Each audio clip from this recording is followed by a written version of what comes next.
Hola a todos, soy Susi y bienvenidos a mi canal. En este vídeo vamos a hacer operaciones con fracciones algebraicas. En la caja de información tienes todos los enlaces que puedes necesitar si quieres hacer bien estos ejercicios. Así que vamos a ello.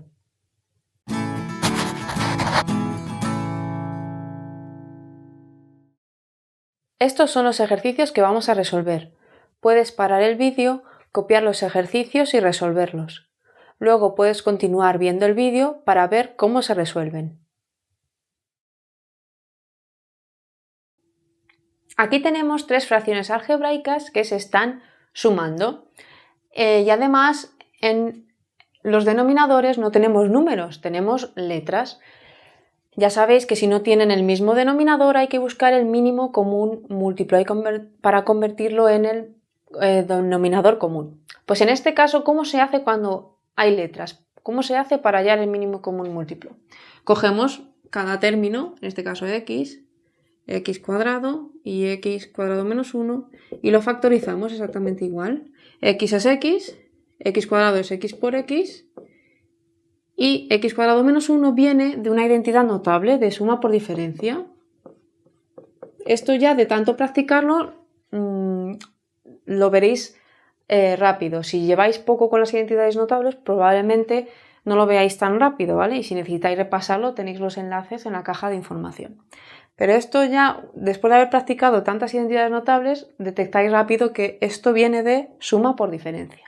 Pues bien, el mínimo común múltiplo entonces será comunes y no comunes con mayor exponente. La x es común, pero ¿cuál tiene mayor exponente? ¿X o x al cuadrado? X al cuadrado. Y luego estos que no se repiten en ningún otro lado, así que los no comunes, pues los añadimos. X más 1 por x menos 1. Pues bien, si queremos ponerlo más cortito, x cuadrado y x más 1 por x menos 1, que viene, ¿vale? Este va a ser nuestro común denominador, el común denominador que le vamos a poner a nuestras fracciones algebraicas. Pues bien, vamos a escribirlo como nos viene.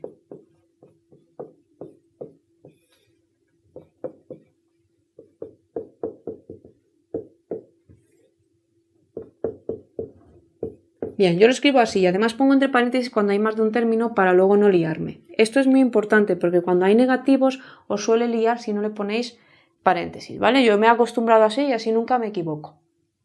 Pues bien, vamos a ver cómo se nos modifica nuestro denominador para llegar a esto. ¿Qué le tengo que añadir a x para llegar a esto? Pues le tengo que añadir una x para conseguir el x cuadrado y le tengo que añadir el x cuadrado menos 1. Pues lo que añada en el denominador multiplicando lo tengo que añadir en el numerador para no inventarme la fracción. Pues tengo que multiplicarlo por x y por x cuadrado menos 1. Aquí el x cuadrado, para llegar a esto, tengo que añadirle simplemente x cuadrado menos 1, pues es lo que añado arriba. Y aquí, x cuadrado menos 1, para llegar a esto, simplemente tengo que añadirle el x cuadrado, pues el x cuadrado arriba también. ¿Vale? Pues bien, vamos a seguir operando. Lo de abajo ya lo puedo dejar común, porque va a ser el denominador común, y así no tengo que escribir tanto. Y arriba voy operando x por x cuadrado, x cubo, y x por menos 1, menos x. Más, aquí multiplicamos estos binomios, 1 por x cuadrado es x cuadrado, 1 por menos 1, menos 1, menos x por x cuadrado menos x cubo y menos x por menos 1 más x. Y aquí x cuadrado por x es x cubo y x cuadrado por 1, x cuadrado. Pues bien, operamos aquí estos monomios que se puedan operar. Los x cubo. Este se me va con este porque es más x menos x cubo, se me va. Me queda x cubo.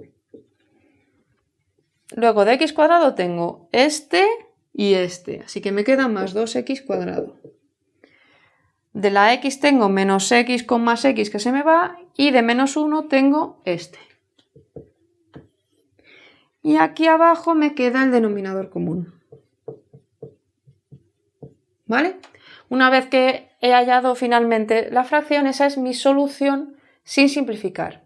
¿Por qué? Porque en este caso podemos simplificarlo. Así que vamos a ver en el siguiente pantallazo cómo podemos simplificar nuestro resultado. Para simplificar vamos a factorizar tanto numerador como denominador. Para factorizar el numerador, como es de tercer grado, podemos utilizar Ruffini, ¿vale? Yo lo voy a hacer mediante Ruffini, ya sabéis, lo voy a poner en modo Ruffini, el término de x cubo que vale 1, el de x cuadrado que tiene valor 2, el término de x que no hay, así que pongo un 0, y el menos 1. Como el término independiente el menos 1, lo puedo dividir entre 1 o menos 1. Voy a probar con menos 1. Voy a ir rápido, ¿vale? Esto lo podéis repasar, os dejaré el enlace si lo necesitáis. 1 bajo el 1. 1 por menos 1, menos 1. 2 menos 1, 1. 1 por menos 1, menos 1. Menos 1 más 0, menos 1. Menos 1 por menos 1, más 1. 1 menos 1, 0. Bien. Este va a ser un factor y luego podéis seguir probando que veréis que no sale ninguno más y este será otro. ¿Qué factor es x menos... ¿Qué factor es menos 1? X más 1. Y este, ¿cómo lo convertimos? Añadimos x, dejamos término independiente, aquí añadimos la x, más una x, y aquí el x cuadrado. Así que el numerador me queda, con el menos 1 lo paso a factores x más 1, y el resto, ¿vale? Que es este. Y el denominador lo puedo factorizar porque hemos dicho antes que x cuadrado menos 1 viene de x más 1 por x menos 1. Como esto es una fracción, puedo simplificar los factores que se estén multiplicando. Este se está multiplicando, este multiplica y este multiplica. X más 1 se me va con x más 1. Y arriba me queda x cuadrado más x menos 1 y abajo x cuadrado por x menos 1. Y ya está, no puedo simplificar más, ¿vale? Sería erróneo que cogierais x cuadrado y dices, anda, x cuadrado, lo quito y lo quito. No, cuidado, porque esto no es un factor, esto es un sumando. Y esto sí es un factor, pero este está sumando. El factor entero es este. Esto es lo que multiplica. Este bloque multiplica con este. Este bloque multiplica con este. Esto funciona como un bloque. No vale quitarlo y de repente lo tacho, ¿vale? Cuidado que eso es un error muy típico. Así que el resultado final simplificado, teníamos este sin simplificar y lo hemos simplificado y este es el resultado simplificado de esta suma con fracciones algebraicas. Y hasta aquí el vídeo de hoy. Si te ha gustado el vídeo, dale a me gusta y compártelo. Suscríbete a este canal y sígueme en Instagram si quieres estar al tanto de nuevos vídeos y ejercicios. Que tengas un buen día y nos vemos en el próximo vídeo.